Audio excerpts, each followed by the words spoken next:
आज आपके लिए आपके पिछले वीडियो की तरह चैप्टर कारक पे हम लोग चर्चा कर रहे थे।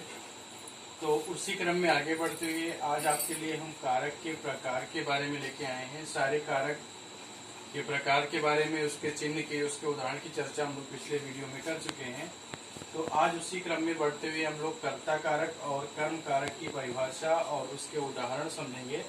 इसी क्रम में क्रमशः हम के आपके पास एक एक करके सारे वीडियो भेजते रहेंगे। आप लोग उसको ध्यान से देखना, जिससे आप लोग कारक को अच्छे से समझ सकें। और अगर आपको उसमें कोई डाउट हो, कुछ भी समझ में ना आया हो, तो आप लोग उसका जो है समाधान इस वीडियो से कर सकते हैं।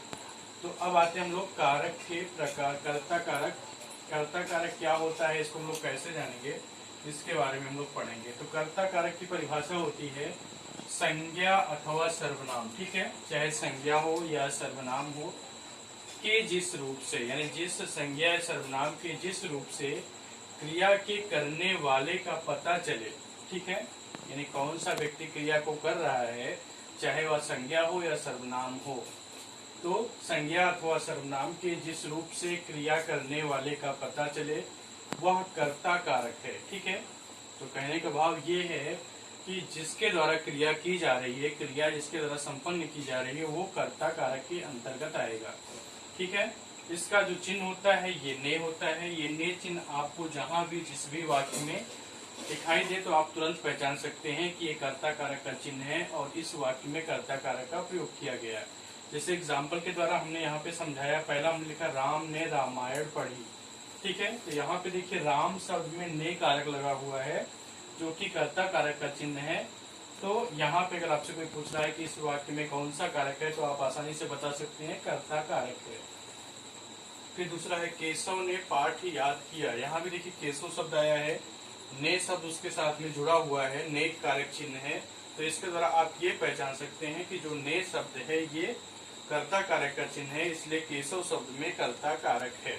और क्रिया करने का कार्य भी यहाँ पे याद करना क्रिया है, जो कि केशव के द्वारा की जा रही है। यहाँ पे पढ़ना क्रिया है, जो कि राम के द्वारा की जा रही है।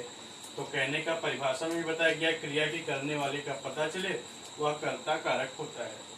तो इस तरह से होगा संज्ञा अथवा सर्वनाम के जिस रूप से क्रिया करने वाले का पता चले वह कर्ता कारक है, इसका चिन्ह ने होता है। फिर आप हम आएंगे 2 नंबर पे। दूसरा आपका कारक का भेद है कर्म कारक। पहला आपका कर्ता कारक, दूसरा है कर्म कारक। अब कर्म कारक क्या होता है, इसको हम लोग जानेंगे।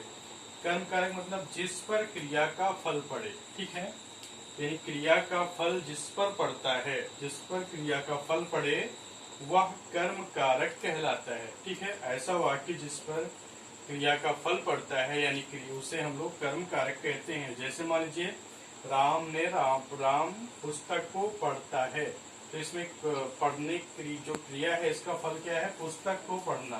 तो यहाँ पे देखिए को कारक लगा हुआ है, तो को कारक आपका किसका चिन्ह है, ये जो है कर्म कारक का चिन्ह है। तो यहाँ पे इसका चिन्ह को होता है, ठीक है।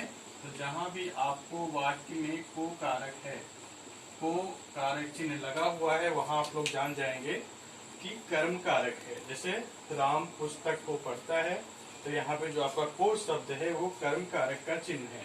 ऐसे सीता गीत को गाती है, यहाँ पे देखिए को शब्द आया है, तो को शब्द भी आपका कर्म कारक का चिन्ह है यहाँ पे, इसलिए इसमें कर्म कारक होगा। ऐसे आपका तीसरा एग्जाम्पल है रमेश ताजमहल को देखने गया। तो यहाँ भी देखिए ताजमहल को लगा हुआ है, को शब्द आया हुआ है।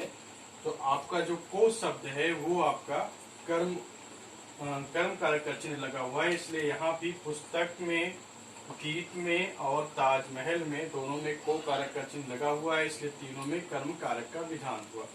तो इस तरह से सारे कारक के भेद तो इस वीडियो में नहीं आ सके हैं, सिर्फ 2 ही की चर्चा यहाँ पे की गई है, कर्ता कारक प्लस कर्म कारक। इसी क्रम में आगे हम आपको करण, संप्रदान, अपादान, संबंध, अधिकरण, संबोधन सारे पे आपके पास हम क्रमशः वीडियो भेजते रहेंगे। आप लोग जो है इसको अच्छे से देखना। अगर आपको कोई कमी दिखाई दे रही है, कुछ भी आपको सुझाव देना है, तो आप लोग मुझे कमेंट में लिख के बता सकते हैं। और अगर आप सबको को ये अच्छा लग रहा है, समझ में आ रहा है, तो इस वीडियो को अपने सारे फ्रेंडों तक शेयर करें, जिससे ज्यादा से ज्यादा लोगों तक अपनी बात पहुंच सके। और अगर आप लोग इस चैनल पे नए हैं तो इस चैनल को सब्सक्राइब करें, जिससे मैं हिंदी भाषा को और विस्तार रूप दे सकूं। बस आज का मेरा वीडियो यही तक था। धन्यवाद।